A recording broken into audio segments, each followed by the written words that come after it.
Empires are rarely built on courage alone.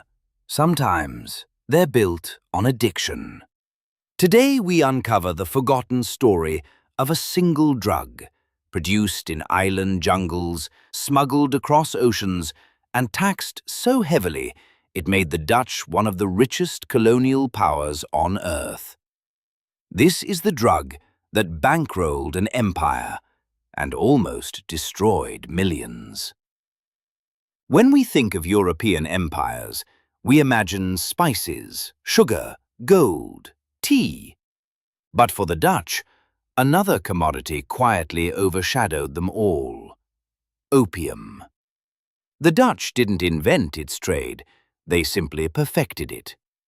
By the 17th century, they realized something terrifying. Addiction was profitable, predictable, and could be taxed with absolute precision. In the islands of the East Indies, the Dutch colonial administration established a monopoly so strict that local populations could not legally buy opium unless it passed through Dutch hands. And every gram meant more revenue, more soldiers, more ships, more control. Imagine walking through a colonial port city, Batavia, Surabaya, Makassar, where opium dens sit in the shadows of Dutch forts.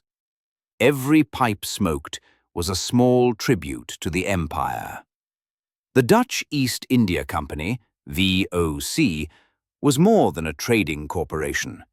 It was a war machine, a tax collector, a naval power, and, surprisingly, a drug manufacturer. The VOC didn't merely sell opium, it industrialized it. Raw opium came from Bengal, Malwa, and parts of the Ottoman world. But once it reached Dutch hands in Batavia, it was processed, mixed, and repackaged into what became known as government opium. This version was potent, standardized, and addictive. The Dutch introduced a farming system. Wealthy Chinese middlemen bid for the rights to distribute opium under strict Dutch supervision. These farmers squeezed every last coin from local populations, because the more they extracted, the more revenue the Dutch collected. It was exploitation outsourced. Planned addiction turned into predictable taxation. Behind the balance sheets was the crushing reality.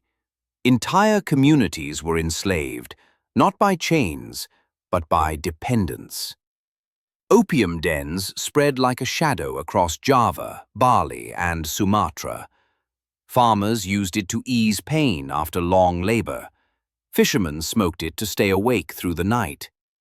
Some used it to escape poverty, others out of desperation. But the more they smoked, the more money flowed to the Dutch treasury.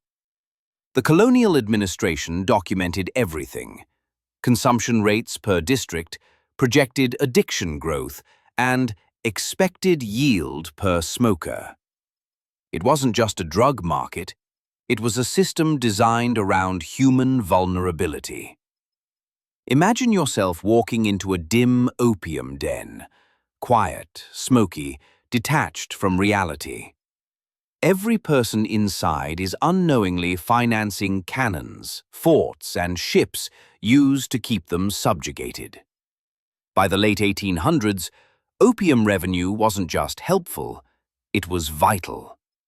In some years, 15 to 30% of all Dutch colonial revenue came directly from opium sales. Those taxes built railways. They financed military campaigns. They funded the bureaucracy that kept the colony running. But this dependence created a moral paradox. The Dutch couldn't afford for fewer people to smoke. Reformers in Europe begged the government to end the trade, but stopping meant financial collapse, so the empire continued. The drug trade that had once merely supported the state now held it hostage. The early 20th century brought changes the Dutch couldn't ignore. International pressure mounted. Anti-opium movements grew. China's fall into chaos cut off major markets, and the Dutch themselves faced criticism for running a narcotics empire. In 1914, the Dutch government passed the opium regime, bringing the trade under tighter state control, reducing distribution, and slowly phasing out the old farming system. But the damage had been done. Millions had lived and died under a system built on exploitation. When Indonesia finally achieved independence, the opium infrastructure, warehouses, farms, distribution networks, became unwanted relics of a darker age. Today, the story remains strangely forgotten, but the truth is unavoidable.